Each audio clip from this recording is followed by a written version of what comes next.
Welcome to Nani interiors. అందరికీ happy new year. మనం new site అయితే ఈ హ్యాపీ న్యూ ఇయర్కి స్టార్ట్ చేస్తున్నాం. సో దాని గురించి మెటీరియల్ మనమే పర్చేస్ చేసాం.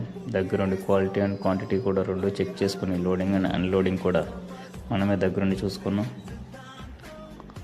సో మనం ఈరోజు అయితే న్యూ ఇయర్కి సైట్ అయితే స్టార్ట్ చేసేసాం. ఈ క్లయింట్ వచ్చేసి నన్ను ఒక బ్రదర్లా ట్రీట్ చేసి ఈ ప్రాజెక్ట్ అయితే నాకు ఇవ్వడం జరిగింది. సో నేను కూడా అదే నమ్మకంతో ఈ ప్రాజెక్ట్ అయితే స్టార్ట్ చేసాం.